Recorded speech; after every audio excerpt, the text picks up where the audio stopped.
അഞ്ചാം സമുല്ലാസം. വാനപ്രസ്ഥ സന്യാസവിധി. അഥ വാനപ്രസ്ഥ സന്യാസവിധിം വക്ഷ്യാമ. ബ്രഹ്മചര്യാശ്രമം സമാപ്യ ഗൃഹീ ഭവേദ് ഗൃഹീ ഭൂത്വാ വനീ ഭവേദ്വനീ ഭൂത്വാ പ്രവ്രജേത്. ശതപഥ ബ്രാഹ്മണം. ബ്രഹ്മചര്യാശ്രമം കഴിഞ്ഞ് ഗൃഹസ്ഥാശ്രമം കൈക്കൊണ്ട് പിന്നീട് വാനപ്രസ്ഥാശ്രമം സ്വീകരിക്കുകയും അതിനുശേഷം സന്യസിക്കുകയും ചെയ്യുന്നത് എല്ലാവർക്കും ഉചിതമാണ്. ഇതാണ് ആശ്രമവിധി. ഏവം ഗൃഹാശ്രമേ സ്ഥിത വിധിവത്സ സ്നാതകോദ്വിജ വനേ വസേത്തു നിയതോ യഥാവദ്വിജിതേന്ദ്രിയ ഗൃഹസ്ഥസ്തു യഥാ പശ്യേദ്വലീപലിതാത്മന അപത്യസ്യൈവ ചാപത്യം തദാരണ്യം സമാശ്രയേത് സംത്യജ്യ ഗ്രാമ്യമാഹാരം സർവം ചൈവ പരിച്ഛദം പുത്രേഷു ഭാര്യാം നിക്ഷിപ്യ വനം ഗച്ഛേത് സഹൈവ വാ അഗ്നിഹോത്രം സമാദായ ഗൃഹ്യം ചാഗ്നിപരിച്ഛദം ഗ്രാമാദരണ്യം നിസ്സൃത്യ നിവസേന്യതേന്ദ്രിയ മുന്യന്നൈർവിധൈർമേധ്യൈ ശാകമൂലഫലേന വാ ഏതാനേവ മഹായജ്ഞാൻ നിർവപേദ്വിധിപൂർവകം. മനുസ്മൃതി. ഇങ്ങനെ സ്നാതകരായ ദ്വിജന്മാർ, ബ്രഹ്മചര്യം അനുഷ്ഠിച്ച് സമാവർത്തനം ചെയ്ത ബ്രാഹ്മണ ക്ഷത്രിയ വൈശ്യർ ഗൃഹസ്ഥാശ്രമം കഴിഞ്ഞ് ആത്മനിയന്ത്രണം, ഇന്ദ്രിയജയം എന്നിവയോടുകൂടി വനത്തിൽ വസിക്കണം. തന്റെ തലമുടി നരച്ചെന്നും ജര വന്നെന്നും പൗത്രനുണ്ടായെന്നും കണ്ടാൽ ഗൃഹസ്ഥൻ വനത്തിൽ പോയി പാർക്കണം. ഗ്രാമീണാഹാരം, വസ്ത്രങ്ങൾ, ഉപകരണങ്ങൾ മുതലായ വിലപിടിപ്പുള്ളവകളെ ത്യജിച്ച് പത്നിയെ പുത്രന്റെ സംരക്ഷണയിലാക്കി കാട്ടിലേക്ക് പുറപ്പെടണം. ഭാര്യയെ കൂട്ടിക്കൊണ്ടു പോവുകയും ചെയ്യാം. അഗ്നിഹോത്രത്തിനുള്ള എല്ലാ ഉപകരണങ്ങളും എടുത്ത് നാട് വിട്ട് കാട്ടിൽ പോയി ഇന്ദ്രിയ നിഗ്രഹത്തോടുകൂടി അവിടെ പാർക്കണം. ചാമ മുതലായ ധാന്യങ്ങൾ, ഇലവർഗങ്ങൾ, കിഴങ്ങുകൾ, കായ്കനികൾ, പുഷ്പങ്ങൾ എന്നിവകളാൽ മുൻചെന്ന പഞ്ചമഹായജ്ഞങ്ങൾ അനുഷ്ഠിക്കണം. അവ കൊണ്ട് തന്നെ അതിഥി സൽക്കാരവും അഹോവൃത്തിയും കഴിക്കണം. സ്വാധ്യായേ നിത്യയുക്ത സ്യാദ്ധാന്തോ മൈത്ര സമാഹിത ദാദാ നിത്യമനാദാദ സർവഭൂതാനുകമ്പക. മനുസ്മൃതി. പഠിക്കുന്നതിലും പഠിപ്പിക്കുന്നതിലും സദാ ശ്രദ്ധാപൂർവം ആത്മജയം നേടി സർവമിത്രവും ഇന്ദ്രിയജേതാവും വിദ്യാദാതാവും ദയാലുവും അന്യന്റെ യാതൊന്നും സ്വീകരിക്കാത്തവനുമായി വാഴണം. അപ്രയത്ന സുഗോർധേഷു ബ്രഹ്മചാരീ ധരാശയ ശരണേഷ്വമശ്ചൈവ വൃക്ഷമൂലനികേതന. മനുസ്മൃതി. ശരീരസുഖത്തിനായി വളരെ അധ്വാനിക്കാതെ ബ്രഹ്മചാരിയായി ഭാര്യ ഒരുമിച്ചുണ്ടെങ്കിലും വിഷയസുഖം അനുഭവിക്കാതെ നിലത്ത് കിടന്നുറങ്ങുകയും ആശ്രിതരുടേതോ സ്വന്തമോ ആയ ഒന്നിലും മമതയില്ലാതെ മരച്ചുവട്ടിൽ പാർക്കുകയും വേണം. തപശ്രദ്ധേയേ ഹ്യുപ വസന്ത്യരണ്യേ ശാന്താ വിദ്വാംസോ ഭൈഷചര്യാം ചരന്ത സൂര്യ ദ്വാരേണ തേ വിരജാ പ്രയാന്തി യത്ര അമൃത സ പുരുഷോ ഹ്യവ്യ ആത്മാ. മുണ്ടകോ ഉപനിഷത്ത്. തപസ് ചെയ്തും ധർമ്മമനുഷ്ഠിച്ചും സത്യത്തെ സശ്രദ്ധം രക്ഷിച്ചും ഭിക്ഷാന്നത്താൽ നിത്യവൃത്തി കഴിച്ചും ശാന്തചിത്തരും വിദ്വാൻമാരുമായവർ വനത്തിൽ വസിച്ച് നിത്യനും ലാഭഛേദരഹിതനും പൂർണ്ണ പുരുഷനുമായ പരമാത്മാവിനെ നിർമ്മലരായി പ്രാണനിലൂടെ പ്രാപിച്ച് പരമാനന്ദം അനുഭവിക്കുന്നവരായി ഭവിക്കുന്നു. അഭ്യാ ദധാമി സമിധമഗ്നേ വ്രതപ്രദേ ത്വയിം വ്രതം ച സത്ഥാം ചോപൈമീന്ധേ ത്വാ ദീക്ഷിതോ അഹം. യജുർവേദം. അഗ്നിഹോത്രം ചെയ്ത് ദീക്ഷിതനായി ഞാൻ വ്രതം, സത്യാചരണം, ശ്രദ്ധ എന്നിവയെ പ്രാപിക്കും എന്നിങ്ങനെ സങ്കല്പിച്ചുകൊണ്ട് വാനപ്രസ്ഥാശ്രമം സ്വീകരിക്കണം. വിവിധ തപസ്സുകളാലും സത്സംഗം, യോഗാഭ്യാസം, ചിത്തശുദ്ധി എന്നിവയാലും നിർമ്മലജ്ഞാനം സമ്പാദിക്കണം. സന്യസിക്കുവാൻ ഇച്ഛയുണ്ടാകുമ്പോൾ ഭാര്യയെ പുത്രന്മാരുടെ അടുക്കലേക്ക് അയച്ചിട്ട് സന്യസിക്കണം. ചുരുക്കത്തിൽ ഇതാണ് വാനപ്രസ്ഥാശ്രമ വിധി. അഥ സന്യാസവിധി. വനേഷു ച വിഹ്രേത്യൈവം തൃതീയം ഭാഗമായുഷ ചതുർത്ഥമായുഷോ ഭാഗം ത്യക്ത്വാ സംഗാൻ പരിവ്രജേത്. മനുസ്മൃതി. ആയുസിന്റെ മൂന്നാമത്തെ ഭാഗം 50 മുതൽ 75 വയസ്സ് വരെ വാനപ്രസ്ഥനായിരുന്ന ശേഷം ആയുസിന്റെ 4ാമത്തെ ഭാഗത്തിൽ സർവസംഘങ്ങളെയും പരിത്യജിച്ച് സന്യാസിയാകണം. ചോദ്യം: ഗൃഹസ്ഥവും വാനപ്രസ്ഥവും സ്വീകരിക്കാതെ സന്യാസാശ്രമം സ്വീകരിക്കുന്നത് പാപമാണോ? ആണെന്നും അല്ലെന്നും വരാം. ചോദ്യം: രണ്ടു വിധത്തിൽ പറയുന്നത് എങ്ങനെ? ഉത്തരം: രണ്ടു വിധത്തിൽ പറഞ്ഞതല്ല.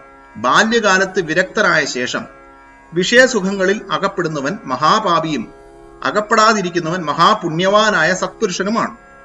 യദഹരേവ വിരജേത്ത ദഹരേവ പ്രവ്രജേത് വനാദ്വാ ഗൃഹാദ്വാ ബ്രഹ്മചാര്യാദേവ പ്രവ്രജേത്. ഇത് ബ്രാഹ്മണ വചനമാണ്. വിരക്തി ഉണ്ടാകുമ്പോൾ തന്നെ ഗൃഹസ്ഥാശ്രമത്തിൽ നിന്നോ വാനപ്രസ്ഥത്തിൽ നിന്നോ സന്യാസം സ്വീകരിച്ചു കൊള്ളണം. മുമ്പ് പറഞ്ഞ സന്യാസക്രമത്തിൽ അഭിപ്രായ ഭേദമുണ്ട്. വാനപ്രസ്ഥം സ്വീകരിച്ചതിനു ശേഷം സന്യസിക്കണമെന്ന് ഒരു പക്ഷം, വാനപ്രസ്ഥം കൈക്കൊള്ളാതെ ഗൃഹസ്ഥാശ്രമത്തിൽ നിന്ന് സന്യസിക്കാമെന്ന് മറ്റൊരു പക്ഷം. പൂർണ്ണ വൈദുഷ്യം സമ്പാദിച്ചവനും വിഷയസുഖത്തിൽ ഇച്ഛയില്ലാത്തവനും പരോപകാര തൽപരനുമായ പുരുഷന് ബ്രഹ്മചര്യാശ്രമത്തിൽ നിന്ന് തന്നെ സന്യാസം സ്വീകരിക്കാമെന്ന് മൂന്നാം പക്ഷം. വേദങ്ങളിലും യതയ ബ്രാഹ്മണസ്യ വിജാനത എന്നു തുടങ്ങിയ പദങ്ങളെ കൊണ്ട് സന്യാസം വിധിച്ചിട്ടുണ്ട്.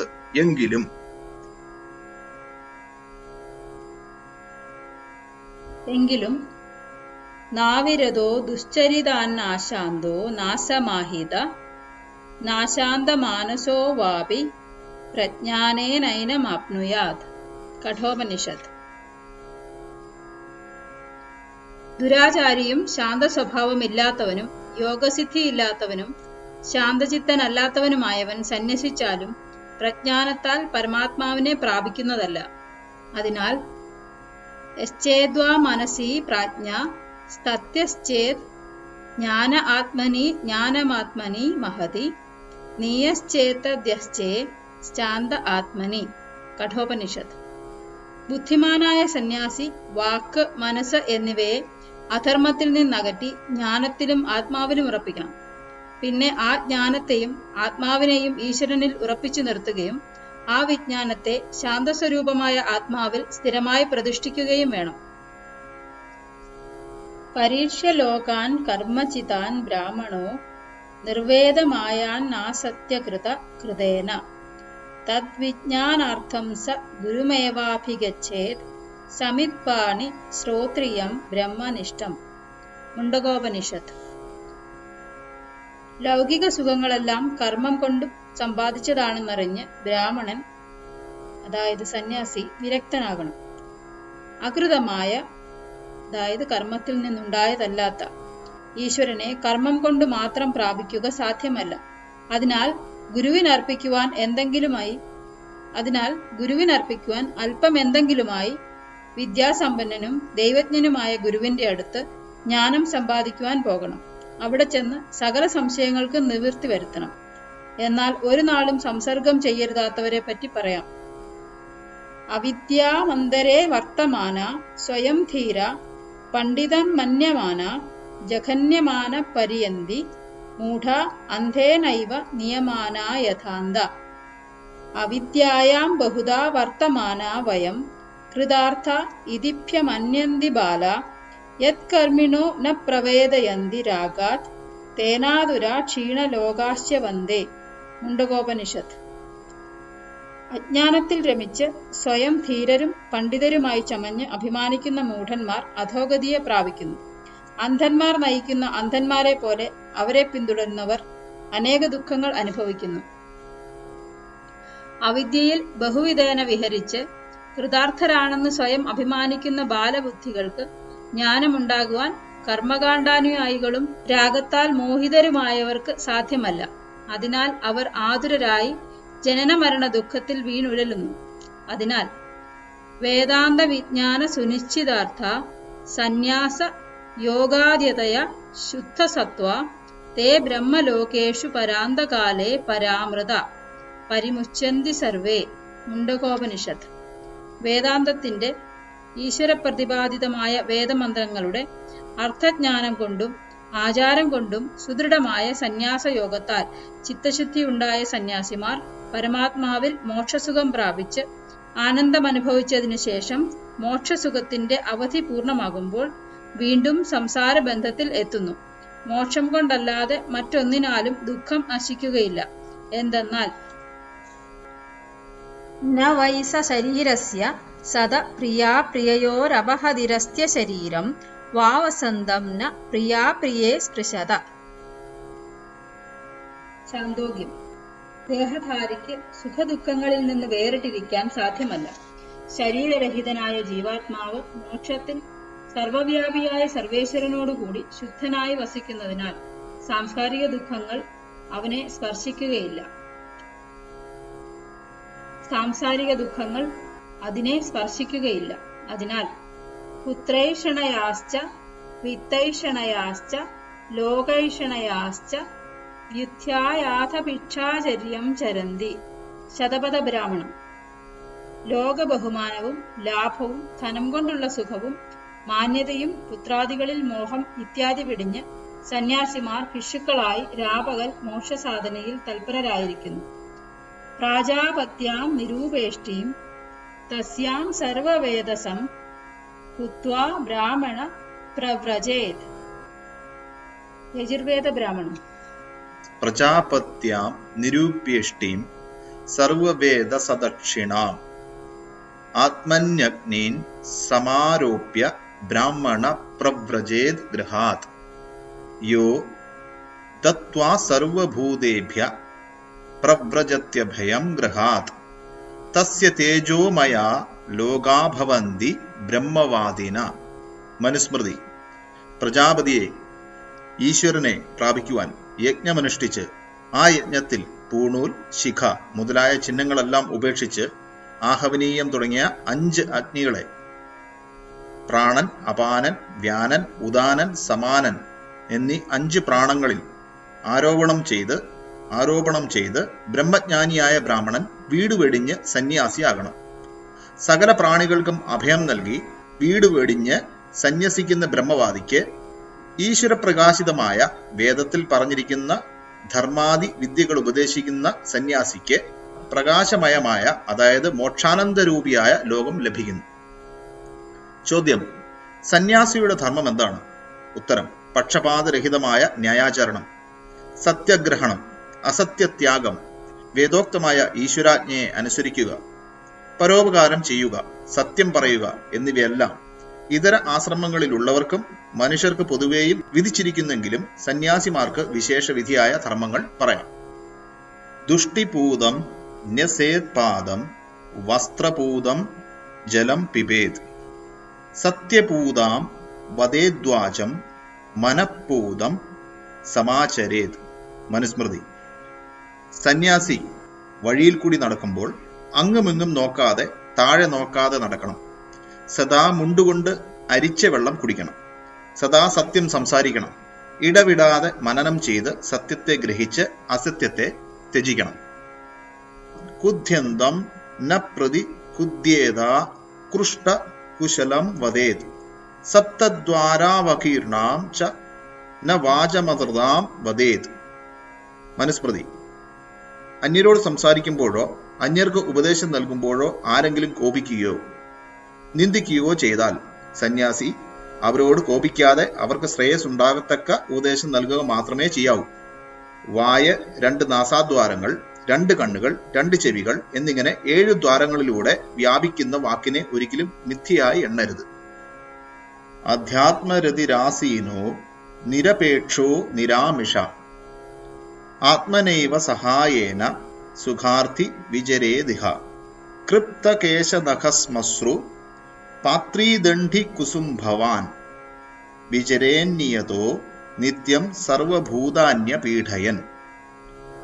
മനുസ്മൃതി.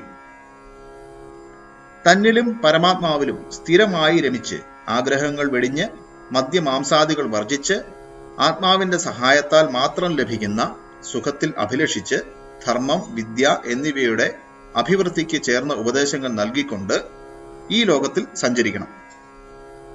നഖം മുറിച്ച് മുണ്ടനം ചെയ്ത് കമണ്ഡലവും ദണ്ഡവും കയ്യിലേന്തി കാവ്യമുഖ്യ വസ്ത്രങ്ങൾ ഉടുത്ത് നിശ്ചിതാത്മാവായി ഒരു ജീവിയെയും പീഡിപ്പിക്കാതെ സന്യാസി സർവത്ര സഞ്ചരിക്കണം.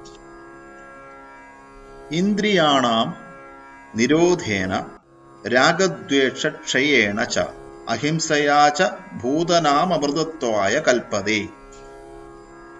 ദൂഷിതോ അപി ചരേധർമ്മം യത്ര തത്രാശ്രമേരത സമസർവേഷു ഭൂതേഷു ന ലിംഗം ധർമ്മകാരണം. ഇന്ദ്രിയങ്ങളെ അധർമ്മത്തിൽ നിന്നകറ്റി രാഗദ്വേഷങ്ങളില്ലാതെ സകല ജീവികളോടും വൈരം വെടിഞ്ഞ് വർത്തിച്ച് മോക്ഷസമ്പാദന സാമർഥ്യത്തെ വർദ്ധിപ്പിക്കണം.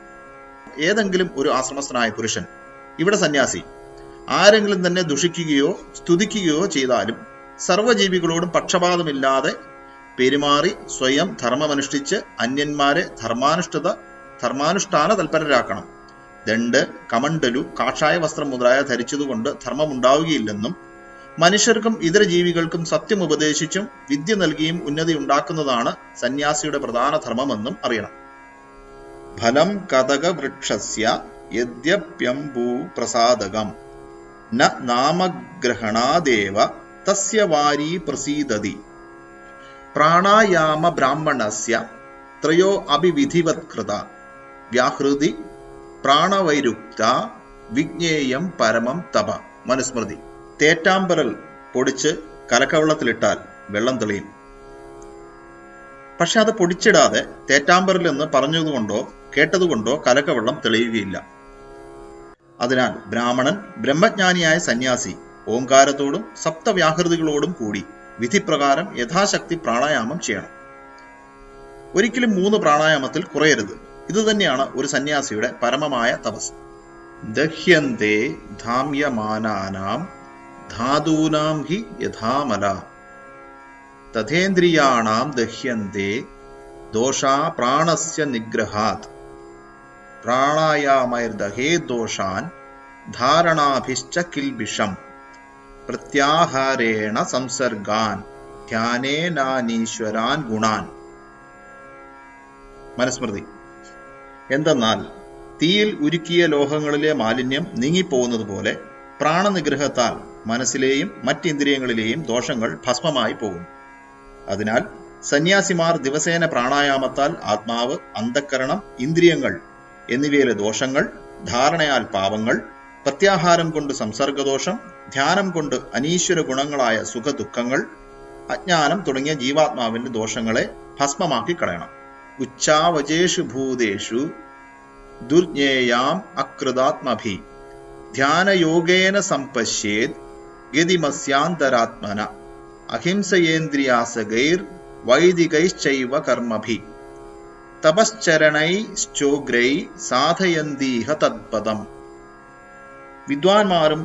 വിദ്വാൻമാരും യോഗികളുമല്ലാത്തവർക്ക് അവിജ്ഞേയമായതും ചെറുതും വലുതുമായ സമസ്ത വസ്തുക്കളിലുമുള്ള സർവേശ്വര വ്യാപ്തിയെയും ജീവാത്മാവിന്റെയും അന്തര്യാമിയായ സർവേശ്വരന്റെയും ഗതിയെയും ധ്യാനം കൊണ്ട് അറിയണം. എല്ലാ ജീവികളോടും വൈരമില്ലാതെ വർത്തിക്കുക, ഇന്ദ്രിയങ്ങളെ വിഷയങ്ങളിൽ നിന്ന് അകറ്റുക, വേദോക്ത കർമ്മവും അത്യുഗ്രമായ തപശ്ചര്യയും എന്നിവയാൽ ഈ ലോകത്തിൽ മുൻ പറഞ്ഞ വിധത്തിലുള്ള സന്യാസിമാർക്ക് മാത്രമേ മോക്ഷപദം പ്രാപിക്കുവാനും മറ്റുള്ളവർക്ക് അതിനെ സമ്പാദിച്ചു കൊടുക്കുവാനും സാധിക്കുകയുള്ളൂ. മറ്റാർക്കും സാധിക്കുകയില്ല. യഥാഭാവേന ഭവതി സർവഭാവേഷു നിസ്പൃഹ തഥാ സുഖവാപ്നോതി പ്രേത്യചേഹ ശാശ്വതം. ചതുർഭിരപി ചൈവതൈർനിത്യമാശ്രമിഭിർദ്വിജൈ ദശലക്ഷണോ ധർമ്മസേവിതവ്യ പ്രയത്നത. സന്യാസി സകല ഭാവങ്ങളിലും നിസ്പൃഹനായിരുന്ന് ബാഹ്യാന്തര വൃത്തികളിലെല്ലാം സദ്ഭാവനയാൽ പരിശുദ്ധമാക്കുകയും ചെയ്താൽ മാത്രമേ ഇഹത്തിലും പരത്തിലും നിരന്തര സുഖം ലഭിക്കൂ. അതുകൊണ്ട് ബ്രഹ്മചാരി, ഗൃഹസ്ഥൻ, വാനപ്രസ്ഥൻ, സന്യാസി എന്നിവരെല്ലാം തുടർന്നു പറയുന്ന ദശലക്ഷണയുക്തമായ ധർമ്മത്തെ സശ്രദ്ധം അനുഷ്ഠിക്കണം. ധൃതിക്ഷമാ ദമോ അസ്തേയം ശൗചമിന്ദ്രിയ നിഗ്രഹ ധീർവിദ്യ സത്യമക്രോധോ ദശകം ധർമ്മലക്ഷണം. അനേന വിധിനാ സർവാം സ്യക്ത്വാ സംഗാശ്ചനൈ ശനൈ സർവദ്വന്ദ്വ വിനിർമുക്തോ ബ്രഹ്മേണ്യേ വാവതിഷ്ഠതേ. മനുസ്മൃതി. ഒന്നാമത്തെ ലക്ഷണം ധൃതി. എല്ലായ്പ്പോഴും ധൈര്യം വേണം. 2. ക്ഷമ. നിന്ദ, സ്തുതി, മാനം, അപമാനം, ലാഭം, നഷ്ടം തുടങ്ങി ദുഃഖങ്ങളിൽ പോലും സഹനശീലം. 3. ദമം. മനസ്സിനെ അധർമ്മത്തിൽ നിന്നകറ്റി സദാ ധർമ്മവൃത്തിയിൽ വച്ച് അധർമ്മേച്ഛ പോലും ഇല്ലാതാക്കുക. 4.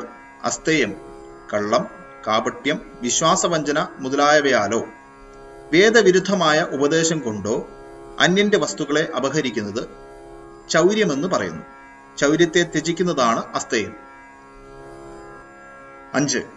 ശൗചം, രാഗദ്വേഷങ്ങൾ, പക്ഷപാതം മുതലായ മനോദോഷങ്ങളിൽ നിന്നകറ്റി ആഭ്യന്തരമായ പരിശുദ്ധിയും വെള്ളം, മണ്ണ് മുതലായവയാൽ തേച്ച് കഴുകി ബാഹ്യപരിശുദ്ധിയും സമ്പാദിക്കുക. 6. ഇന്ദ്രിയ നിഗ്രഹം, ഇന്ദ്രിയങ്ങളെ അധർമാചരണത്തിൽ നിന്നകറ്റി ധർമ്മനിരതമാക്കുക. 7. ധീ, മാദകദ്രവ്യങ്ങളും ബുദ്ധിനാശകമായ ലഹരികളും ശീലിക്കുക. ദുർജന സംസർഗം, മടി, പ്രമാദം മുതലായ ദോഷങ്ങൾ ത്യജിച്ച് ശ്രേഷ്ഠ വസ്തുക്കളുടെ ഉപയോഗം, സജ്ജന സംസർഗം, യോഗാഭ്യാസം എന്നിവയാൽ ബുദ്ധിയെ വർദ്ധിപ്പിക്കുക. 8. വിദ്യ, പൃഥ്വി മുതൽ സർവേശ്വരൻ വരെയുള്ള പദാർത്ഥങ്ങളുടെ യഥാർത്ഥ ജ്ഞാനം നേടി ആ ജ്ഞാനത്തെ യഥായോഗ്യം ഉപയോഗിക്കുകയും സത്യത്തെ മുൻനിർത്തി പ്രവർത്തിക്കുകയും ചെയ്യുക. ആത്മാവിലേതുപോലെ മനസ്സിലും, മനസ്സിലേതുപോലെ വാക്കിലും, വാക്കിലേതുപോലെ പ്രവൃത്തിയിലും ചെയ്യുക. ഇതാണ് വിദ്യ. ഇതിന് വിപരീതമെല്ലാം അവിദ്യയാണ്. 9. സത്യം, ഒരു വസ്തു എങ്ങനെയാണോ അങ്ങനെ തന്നെ അതിനെ അറിയുകയും പറയുകയും പ്രവർത്തിക്കുകയും ചെയ്യുക. 10. അക്രോധം, ദ്വേഷം മുതലായ ദോഷങ്ങൾ അകറ്റി ശാന്തത മുതലായ ഗുണങ്ങളെ സ്വീകരിക്കുക. ഇങ്ങനെ 10 ലക്ഷണങ്ങളുള്ള ധർമ്മത്തെ പക്ഷപാതമില്ലാതെ ന്യായമായി 4 ആശ്രമങ്ങളിലുള്ളവരും അനുഷ്ഠിക്കണം. എന്നാൽ ഈ വേദോക്ത ധർമ്മത്തെ സ്വയം അനുഷ്ഠിക്കുകയും അന്യരെ ഉപദേശിച്ച് അനുഷ്ഠിപ്പിക്കുകയും ചെയ്യുന്നത് സന്യാസിമാർക്ക് വിധിച്ച വിശേഷ ധർമ്മമാണ്. ഇങ്ങനെ അല്പാൽപമായി സംഘദോഷങ്ങളെയെല്ലാം അകറ്റി ഹർഷം, ശോകം തുടങ്ങിയ വിപരീത ഭാവങ്ങളെ ഇല്ലാതാക്കിയ സന്യാസി ബ്രഹ്മത്തിൽ ലയിക്കുന്നു. ഗൃഹസ്ഥർക്കും മറ്റെല്ലാവർക്കും സകലവിധ പ്രവർത്തികളിലും സത്യനിർണയം വരുത്തിക്കൊടുത്ത് അവരെ അധർമ്മ പ്രവർത്തികളിൽ നിന്ന് മോചിപ്പിച്ച് സകലവിധ സംശയ നിവാരണം വരുത്തി അവരെ സത്യം, ധർമ്മം എന്നിവയ്ക്കനുസരിച്ച കർമ്മങ്ങളിൽ പ്രവർത്തിപ്പിക്കുന്നത് സന്യാസിയുടെ പ്രധാനമായ കർത്തവ്യമാണ്. ചോദ്യം: സന്യാസത്തിന് ബ്രാഹ്മണർക്ക് മാത്രമേ വിധിയുള്ളോ, അതോ ക്ഷത്രിയാദികളുടെയും ധർമ്മമാണോ? ഉത്തരം: സന്യാസത്തിന് ബ്രാഹ്മണന് മാത്രമേ അധികാരമുള്ളൂ. എല്ലാ ജാതികളിലും പൂർണ്ണ വിദ്വാൻമാരും ധാർമ്മികരും പരോപകാര തൽപരമായ ജനങ്ങളുടെ പേരാണ് ബ്രാഹ്മണൻ എന്നത്. പൂർണ്ണ വൈദുഷ്യം, ധർമ്മതൽപരത, ഈശ്വരനിഷ്ഠ, വിരക്തി എന്നിവയില്ലാത്തവർ സന്യസിക്കുന്നതുകൊണ്ട് ലോകത്തിന് പറയത്തക്ക ഉപകാരമൊന്നും ലഭിക്കുകയില്ല. അതിനാൽ ബ്രാഹ്മണനല്ലാതെ മറ്റാർക്കും സന്യാസത്തിന് അധികാരമില്ലെന്ന് ലോകർ പറയാറുണ്ട്. മനുസ്മൃതിയിൽ ഇതിന് പ്രമാണവാക്യവുമുണ്ട്. യേശവോ അഭിഹിതോ ധർമ്മോ ബ്രാഹ്മണസ്യ ചതുർവിധ പുണ്യോ അക്ഷയഫല പ്രേത്യരാജധർമ്മം നിബോധത. പുണ്യോക്ഷയഫല പ്രേത്യരാജധർമ്മം നിബോധത. മനുസ്മൃതി. മഹാനായ മനു പറയുന്നു: അല്ലയോ ഋഷിജനങ്ങളെ, ബ്രഹ്മചര്യം, ഗാർഹസ്ഥ്യം, വാനപ്രസ്ഥം, സന്യാസം എന്നീ 4 ആശ്രമങ്ങൾ സ്വീകരിക്കുന്നത് ബ്രാഹ്മണന്റെ ധർമ്മമാണ്. ഇഹത്തിൽ പുണ്യരൂപമായതും പരത്തിൽ മോക്ഷമെന്ന അക്ഷയാനന്ദത്തെയും നൽകുന്നതാണ് സന്യാസധർമ്മം. ഇനി ഞാൻ പറയുന്ന രാജധർമ്മം എന്തെന്ന് കേൾക്കുവിൻ. സന്യാസം സ്വീകരിക്കുവാൻ ബ്രാഹ്മണനാണ് അധികാരമെന്നും ക്ഷത്രിയാദികൾക്ക് ബ്രഹ്മചര്യാശ്രമത്തിനെ അധികാരമുള്ളൂ എന്നും ശ്രദ്ധിക്കുന്നു. ചോദ്യം: എന്തിനാണ് സന്യാസം സ്വീകരിക്കുന്നത്? ഉത്തരം: ശരീരത്തിൽ ശിരസെന്നവണ്ണം ചതുരാശ്രമങ്ങളിൽ സന്യാസവും അത്യന്താപേക്ഷിതമാണ്. സന്യാസാശ്രമമില്ലെങ്കിൽ വിദ്യ, ധർമ്മം എന്നിവ ഒരിക്കലും അഭിവൃദ്ധിപ്പെടുകയില്ല. മറ്റു 3 ആശ്രമങ്ങളിലുള്ളവർക്കും വിദ്യാധ്യയനം, ഗൃഹകൃത്യ നിർവഹണം, തപശ്ചര്യ എന്നിവയുള്ളതിനാൽ വളരെ കുറച്ചു സമയമേ ഒഴിവ് ലഭിക്കൂ. മറ്റു 3 ആശ്രമക്കാർക്കും പക്ഷപാതമില്ലാതെ പെരുമാറുവാൻ പ്രയാസമാണ്. സർവഥാ സ്വതന്ത്രനായ സന്യാസിക്ക് സാധിക്കുന്നത്ര ലോകോപകാരം ചെയ്യുവാൻ ഇതരാശ്രമക്കാർക്ക് കഴിയുകയില്ല. സത്യവിദ്യയാൽ പദാർത്ഥ വിജ്ഞാനം നേടുവാൻ സന്യാസിക്ക് ലഭിക്കുന്ന അത്ര സമയം ഇതര ആശ്രമികൾക്ക് ലഭ്യമല്ല. ബ്രഹ്മചര്യത്തിൽ നിന്ന് നേരിട്ട് സന്യാസം സ്വീകരിച്ച ആളിന് സത്യശിക്ഷണത്താൽ ലോകത്തിന് ഉണ്ടാക്കി കൊടുക്കുവാൻ കഴിയുന്ന അത്രയും അഭിവൃദ്ധിയും ഉന്നതിയും ഗൃഹസ്ഥ വാനപ്രസ്ഥങ്ങൾക്ക് ശേഷം സന്യസിക്കുന്നയാളിന് നേടിക്കൊടുക്കുവാൻ സാധ്യമല്ല. ചോദ്യം: സന്യാസം സ്വീകരിക്കുന്നത് ഈശ്വരേച്ഛയ്ക്ക് വിരുദ്ധമാണ്. മനുഷ്യർ വർദ്ധിക്കണമെന്നാണ് ഈശ്വരേച്ഛ. ഗൃഹസ്ഥാശ്രമം സ്വീകരിക്കാത്തവന് സന്താനം ഉണ്ടാവുകയില്ല. സന്യാസം മുഖ്യമാണെന്ന് കരുതി എല്ലാവരും സന്യസിച്ചാൽ മനുഷ്യന്റെ വംശനാശം വന്നുപോകും. ഉത്തരം: ശരി. വിവാഹിതരായ അനേകം പേർക്ക് സന്താനമില്ല. ഉണ്ടായി ഉടൻ നശിക്കുന്നുമുണ്ട്. അതും ഈശ്വരേച്ഛയ്ക്ക് വിരുദ്ധമാണെന്ന് വരും. യജ്ഞേ കൃതേ യദിന സിദ്ധ്യതി കോ അത്ര ദോഷ എന്നൊരു കവി പറഞ്ഞിട്ടുണ്ട്. അർത്ഥം, പരിശ്രമിച്ചിട്ടും കാര്യസിദ്ധി ഇല്ലെങ്കിൽ എന്തു ദോഷം? ദോഷമില്ലെന്നർത്ഥം എന്നാണ് നിങ്ങൾ പറയുന്നതെങ്കിൽ ഞാൻ ചോദിക്കട്ടെ, ഗൃഹസ്ഥാശ്രമികൾക്ക് അനേകം സന്താനങ്ങൾ ഉണ്ടാവുകയും അവർ പരസ്പരം വിരോധിച്ച് തമ്മിൽ തല്ലി മരിക്കുകയും ചെയ്താൽ എത്ര വലിയ വിപത്താണത്? വിരുദ്ധാഭിപ്രായ നിമിത്തം വളരെ യുദ്ധങ്ങൾ ഉണ്ടാകുന്നുണ്ട്. സന്യാസി വൈദിക ധർമ്മം മാത്രം ഉപദേശിച്ച് പരസ്പരം സ്നേഹം വളർത്തിയാൽ ലക്ഷക്കണക്കിന് ആളുകൾ രക്ഷപ്പെടും. 1000 ഗൃഹസ്ഥരെ പോലെ മനുഷ്യരെ വർദ്ധിപ്പിക്കും. വിഷയസുഖാസക്തിയെ ത്യജിച്ച് എല്ലാ മനുഷ്യർക്കും സന്യാസം സ്വീകരിക്കുവാൻ ഒരിക്കലും സാധ്യമല്ല. സന്യാസിമാരുടെ ഉപദേശം കൊണ്ട് ധാർമ്മികരായ മനുഷ്യരെല്ലാം സന്യാസിയുടെ പുത്രന്മാരാണെന്ന് വിചാരിക്കണം. ചോദ്യം, ഞങ്ങൾക്ക് കർത്തവ്യമൊന്നുമില്ല. ഭക്ഷണവും വസ്ത്രവും ഭിക്ഷ വാങ്ങി ആനന്ദമായി കഴിയണം, അത്ര തന്നെ. അവിദ്യാരൂപിയായ സംസാരത്തിൽ മുങ്ങി തലവേദന എന്തിനുണ്ടാക്കണം? ഞാൻ ബ്രഹ്മമാണെന്ന് വിചാരിച്ച് സന്തുഷ്ടനായി കഴിയണം. ഉപദേശം തേടുന്നവരോട് നീയും ബ്രഹ്മമാണ്, നിന്നെ പുണ്യപാപങ്ങൾ സ്പർശിക്കുകയില്ല. എന്തെന്നാൽ ശീതോഷ്ണങ്ങൾ ശരീരത്തിന്റെയും വിശപ്പും ദാഹവും പ്രാണന്റെയും സുഖദുഃഖങ്ങൾ മനസ്സിന്റെയും ധർമ്മമാണ്. ലോകമേ മിഥ്യ. ലൗകിക വൃത്തികളെല്ലാം ഭാവനയും അസത്യവുമാകയാൽ അതിൽപ്പെട്ടുഴലുന്നത് ബുദ്ധിയല്ല. പുണ്യവും പാപവും ദേഹത്തിന്റെയും ഇന്ദ്രിയങ്ങളുടെയും ധർമ്മമാണ്, ആത്മാവിൻ്റെതല്ല എന്നുപദേശിക്കും. ഇങ്ങനെയാണ് സന്യാസിമാർ പറയുന്നത്. ഇതിൽ നിന്ന് വ്യത്യാസമുള്ള സന്യാസത്തെ പറ്റിയാണ് അങ്ങ് പറയുന്നത്. ഏതാണ് സത്യം, ഏതാണ് അസത്യം?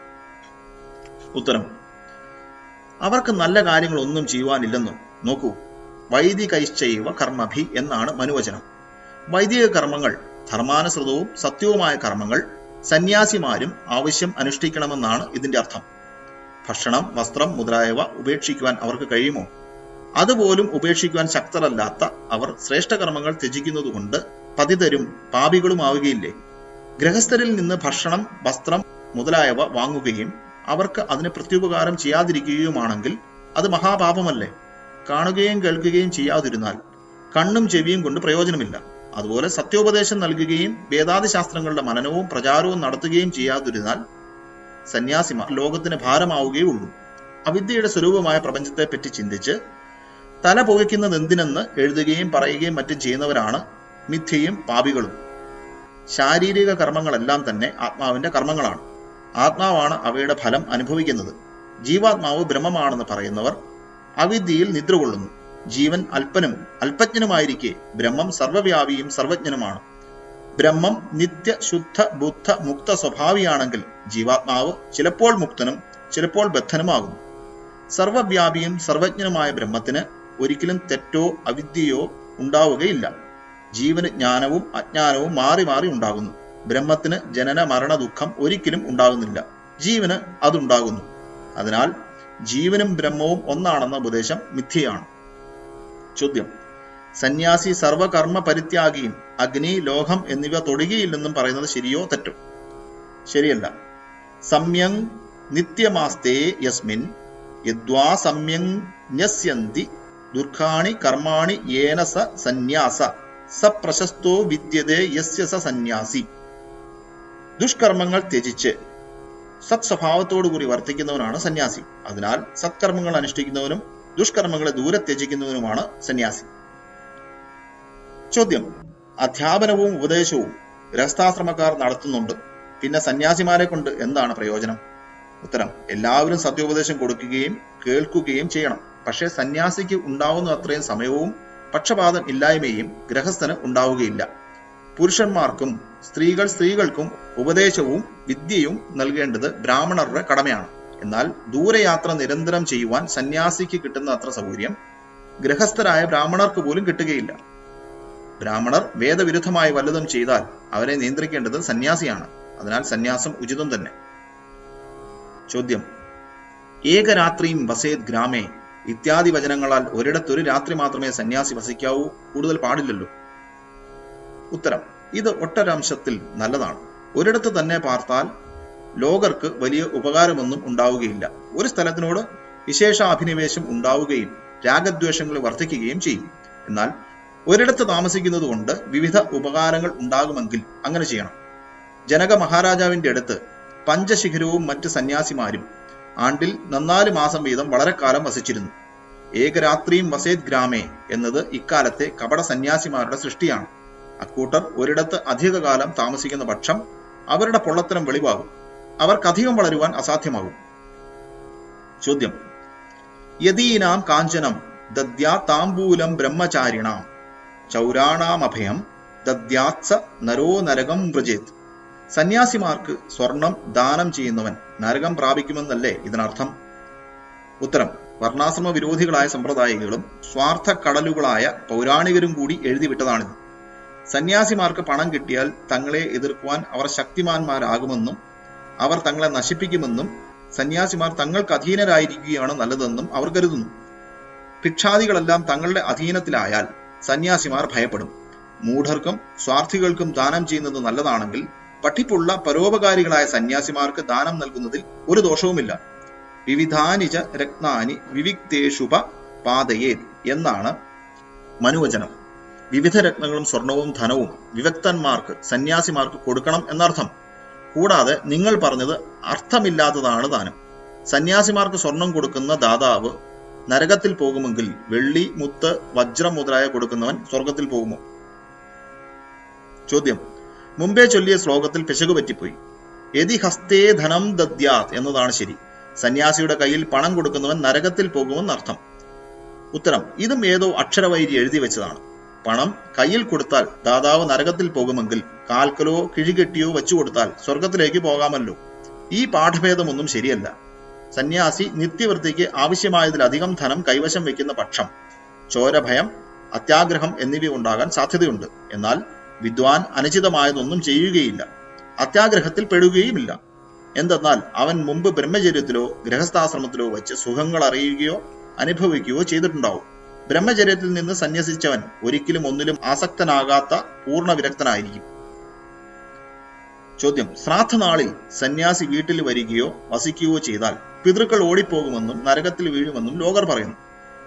ഉത്തരം: ഒന്നാമത്, മരിച്ചുപോയ പിതൃക്കൾ മടങ്ങി വരുന്നതും ഊട്ടുന്ന ശ്രാദ്ധം അവർക്ക് കിട്ടുന്നതും അസംഭവവും വേദത്തിനും യുക്തിക്കും വിരുദ്ധമാകയാൽ അസത്യമാണ്. വരാത്തവൻ ഓടിപ്പോകുന്നത് എങ്ങനെ? ജീവാത്മാക്കൾ സ്വന്തം പാപപുണ്യങ്ങൾ അനുസരിച്ച് ഈശ്വരീയ വ്യവസ്ഥയാൽ മരണാനന്തര ജന്മമെടുക്കുന്നതിനാൽ അവർ എങ്ങനെ വരും? ഇതും ഉദരനിമിത്തം ബഹുകൃത വേഷക്കാരായ പൗരാണികരുടെയും വൈരാഗികളുടെയും കെട്ടുകഥയാണ്. മരിച്ചവർക്ക് ശ്രാദ്ധം ഊട്ടുന്നത് വേദാദിശാസ്ത്രങ്ങൾക്ക് വിരുദ്ധമാകയാൽ സന്യാസി ചെന്നാൽ അന്ധവിശ്വാസികൾ ഓടുമെന്നത് ശരിയാണ്. ചോദ്യം: ബ്രഹ്മചര്യത്തിൽ നിന്ന് സന്യാസം സ്വീകരിക്കുന്നവന് ജീവിതം വിഷമകരമാവും. കാമവാസനയെടുക്കുന്നതും അതികഠിനമാണ്. അതിനാൽ ഗൃഹസ്ഥാശ്രമവും കഴിഞ്ഞ് സന്യസിക്കുന്നതാണ് നല്ലത്. ഉത്തരം: ജീവിതം വിഷമകരവും ഇന്ദ്രിയങ്ങൾ അടങ്ങുകയുമില്ലെങ്കിൽ ബ്രഹ്മചര്യത്തിൽ നിന്ന് സന്യസിക്കരുത്. ഇന്ദ്രിയങ്ങൾ അടക്കുവാൻ സമർത്ഥൻ എന്തുകൊണ്ട് സന്യസിച്ചുകൂടാ? വിഷയാസക്തിയുടെ ദോഷങ്ങളും വീര്യസംരക്ഷണത്തിന്റെ ഗുണവും അറിയുന്നവർ ഒരിക്കലും വിഷയാസക്തന്മാരാവുകയില്ല. അവരുടെ വീര്യം അവരുടെ വിചാരമാകുന്ന അഗ്നിക്ക് ഇന്ധനമാകുന്നു, അതിൽ വിനിയോഗിക്കുന്നു. വൈദ്യന്റെയും ഔഷധങ്ങളുടെയും ആവശ്യം രോഗികൾക്കുള്ളത്ര രോഗമില്ലാത്തവർക്കില്ല. അതുപോലെ വിദ്യാധർമ്മം എന്നിവയുടെ പുരോഗതിയും ലോകോപകാരവുമാണ് തങ്ങളുടെ ജീവിത ലക്ഷ്യമെന്ന് കരുതുന്നവരാരും വിവാഹം ചെയ്യരുത്. പഞ്ചശിഖൻ മുതലായ പുരുഷന്മാരും ഗാർഗി തുടങ്ങിയ സ്ത്രീകളും അങ്ങനെയായിരുന്നു. സന്യാസത്തിന് അധികാരമില്ലാതെ അനധികാരികൾ സന്യാസിക്കുന്നത് ഉചിതമല്ല. അനധികാരികൾ സ്വയം അധപ്പതിക്കും, അന്യരെയും അധപ്പതിപ്പിക്കും. ചക്രവർത്തിയെ സാമ്രാട്ട് എന്ന് പറയുന്നത് പോലെ സന്യാസിയെ പരിവ്രാട് എന്ന് പറയുന്നു. എന്നാൽ രാജാവ് തന്റെ നാട്ടിലും നാട്ടാർക്കും മാത്രമാണ് ആദരണീയൻ. സന്യാസിയാവട്ടെ സർവത്ര പൂജിക്കുന്നു, സന്യാസിയെയാകട്ടെ സർവത്ര പൂജിക്കുന്നു. വിദ്വത്വം ച നൃപത്വം ച നൈവ തുല്യം കഥാചന സ്വദേശേ പൂജ്യതേ രാജ വിദ്വാൻ സർവത്ര പൂജ്യതേ. ചാണക്യ നീതിശാസ്ത്രത്തിലെ ശ്ലോകമാണിത്. വിദ്വാൻ, രാജാവ് എന്നിവർ ഒരിക്കലും തുല്യരല്ല. കാരണം രാജാവിനെ തന്റെ രാജ്യത്ത് മാത്രം ആദരിക്കുകയും സത്കരിക്കുകയും ചെയ്യുമ്പോൾ വിദ്വാൻ സർവത്ര ബഹുമാനാദരങ്ങൾക്ക് പാത്രമാകുന്നു. അതിനാൽ വിദ്യാഭ്യാസം, സുശിക്ഷിത്വം, ബലം എന്നിവ സമ്പാദിക്കുന്നതിന് ബ്രഹ്മചര്യവും നല്ലതും ശ്രേഷ്ഠവുമായതെല്ലാം സാധിക്കുവാൻ ഗൃഹസ്ഥാശ്രമവും മനനം, ധ്യാനം, വിജ്ഞാനാഭിവൃദ്ധി എന്നിവയ്ക്കും തപസ്സനുഷ്ഠിക്കാനുമായി വാനപ്രസ്ഥാശ്രമവും വേദാദി സത്യശാസ്ത്രങ്ങളുടെ പ്രചാരം, ദുഷ്കൃത്യങ്ങൾ ത്യജിച്ച് ധാർമ്മിക വൃത്തികൾ സ്വീകരിക്കുക, സത്യോപദേശത്തിൽ എല്ലാവരുടെയും സംശയനിവൃത്തി വരുത്തുക എന്നിവയ്ക്കായി സന്യാസാശ്രമവും വിധിച്ചിരിക്കുന്നു. എന്നാൽ സന്യാസാശ്രമത്തിന്റെ മുഖ്യധർമ്മമായ സത്യോപദേശാദികൾ ചെയ്യാത്തവർ പതിതരും നരകഗാമികളുമായിരിക്കും. അതിനാൽ സന്യാസിമാരെല്ലാം സത്യം ഉപദേശിച്ച് സംശയ നിവൃത്തി വരുത്തിക്കൊടുത്ത് വേദാദി സത്യശാസ്ത്രങ്ങൾ പഠിപ്പിച്ച് വൈദിക ധർമ്മത്തെ പോഷിപ്പിച്ച് ലോകത്തിനെല്ലാം ശ്രേയസ് വരുത്തണം. ചോദ്യം: സന്യാസിമാരിൽ നിന്ന് ഭിന്നരും സ്വാമി, വൈരാഗി, യോഗി, ഗോസായി തുടങ്ങിയ പേരുകളുള്ളവരും സന്യാസാശ്രമത്തിൽ ഉൾപ്പെട്ടവരാണോ? ഉത്തരം: അല്ല. അവരിൽ സന്യാസത്തിന്റെ ലക്ഷണം ഒന്നുമില്ലല്ലോ. വേദവിരുദ്ധമായി പ്രവർത്തിക്കുകയും തങ്ങളുടെ മതാചാര്യന്മാരുടെ വാക്കുകളെ വേദത്തിലുപരി ബഹുമാനിക്കുകയും ചെയ്യുന്ന അവർ തങ്ങളുടെ മതത്തെ മാത്രം പ്രശംസിക്കുകയും അസത്യജാലത്തിൽപ്പെട്ട് സ്വാർത്ഥം നേടുവാൻ മറ്റുള്ളവരെ തങ്ങളുടെ മതത്തിൽ അകപ്പെടുത്തുകയും ചെയ്യുന്നു. ലോകനന്മ വരുത്തുന്നത് പോകട്ടെ, ലോകരെ വഞ്ചിച്ച് അധപ്പതിപ്പിച്ച് അവർ സ്വാർത്ഥം നേടുന്നു. അതിനാൽ അവരെ സന്യാസികളായി ഗണിക്കാവുന്നതല്ല. അവർ വലിയ സ്വാർത്ഥാശ്രമികളാണെന്നതിൽ സംശയലേശമില്ല. സ്വയം ധർമ്മം അനുഷ്ഠിച്ച് മനുഷ്യവർഗത്തെ ധർമ്മമാർഗത്തിൽ പ്രവർത്തിപ്പിച്ച് ഇഹലോകത്തിലും പരലോകത്തിലും ഈ ജന്മത്തിലും വരും ജന്മത്തിലും സ്വർഗം അഥവാ സുഖം അനുഭവിക്കുകയും അന്യരെ അനുഭവിപ്പിക്കുകയും ചെയ്യുന്ന ധർമാത്മാക്കളാണ് സന്യാസിമാരായ മഹാത്മാക്കൾ. സംക്ഷിപ്തമായി സന്യാസാശ്രമക്രമം ഇതാണ്. അടുത്തതിൽ രാജധർമ്മവും പ്രജാധർമ്മവും എഴുതാം. ശ്രീമദ് ദയാനന്ദ സരസ്വതികളാൽ വിരചിതമായ സത്യാർത്ഥ പ്രകാശത്തിൽ വാനപ്രസ്ഥ സന്യാസാശ്രമ പ്രതിപാദകമായ 5-ാം സമുല്ലാസം കഴിഞ്ഞു.